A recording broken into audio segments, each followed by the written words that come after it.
In this video, we'll show you how to successfully exchange a Fronius inverter. This video is designed for customers of Fronius UK, so working in the UK and Irish markets.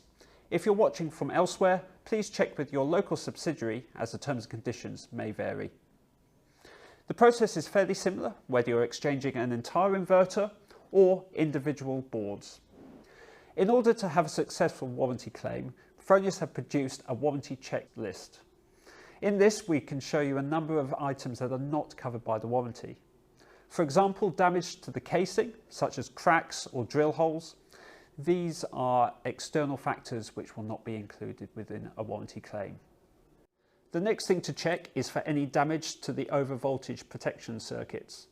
Have a look at the filter board and see if you see any damage to the varistors or the capacitors on the DC and the AC side. Next, check all the torque settings within the inverter. The backplate must be securely fastened to the inverter, otherwise we can see water ingress or arcing between all the electrical connectors. Also, the front of the inverter must be securely fastened. We don't want to see any water ingress into the unit itself or down into the DATCOM cover. Finally, make sure to check for any damage to the display. Look at the device. If you see any impacts or cracks to the screen, those again will not be covered by the warranty. So once we've checked that the fault isn't caused by an external factor, we can have a look at the state code of the fault itself. So go to your inverter and have a look at the screen. You'll probably see an error code listed on the device. The easiest way to check what that means is to go to the Solar SOS app. Here you can enter the serial number of the inverter, so you can check the warranty status. You can then enter the state code, get a description on what that fault may be, and then run through a troubleshooting process. Simply swipe through the troubleshooting menus to see each step to check.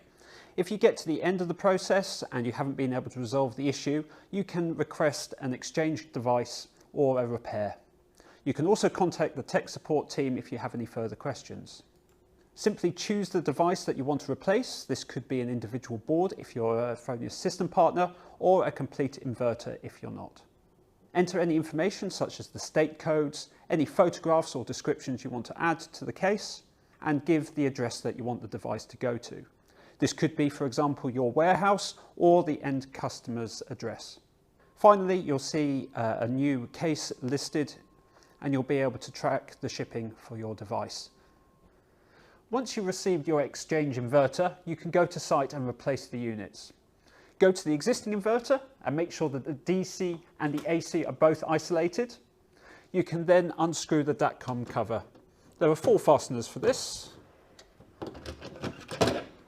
Remove the cover.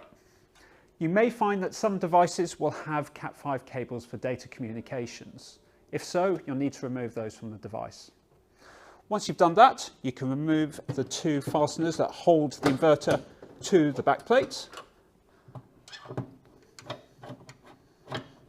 And the inverter will now be free to move on the backplate. Because some of the inverters are very heavy, over 40 kilograms, we recommend at least 2 people to remove the inverters.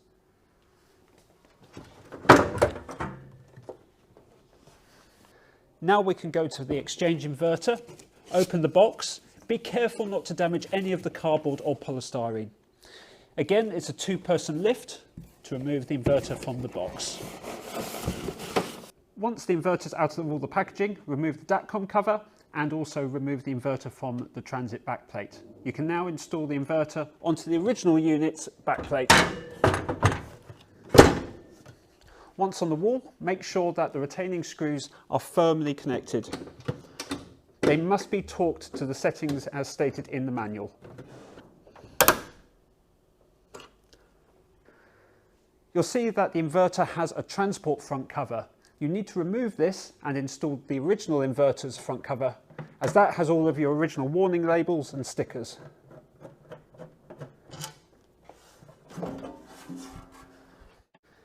If the inverter has a data manager installed, make sure to remove that before replacing the inverter. If you removed the data manager card earlier, now reinstall this in the replacement device. Don't forget the retaining screw on the bottom of the data manager card.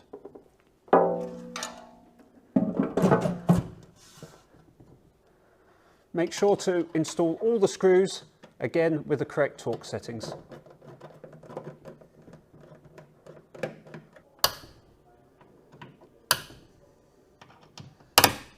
Next, replace any connectors from the original inverter and make sure that the DATCOM cover is securely connected, fastened tight on the device.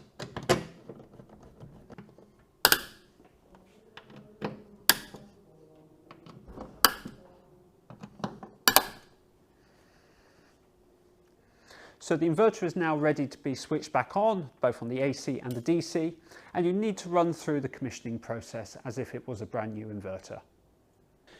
Next, make sure that the inverter is securely connected onto the transit backplate. Ensure that the retaining screws are tightly fastened, and then replace the transit DATCOM cover as well.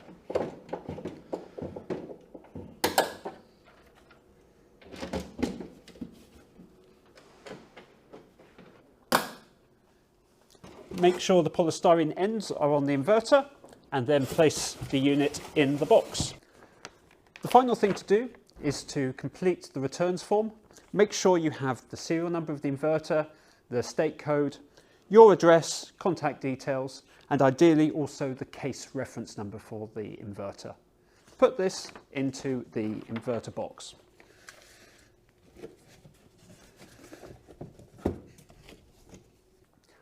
So, if you follow these simple steps, you should have a smooth service experience. Don't forget to download the Solar SOS app for your next service case.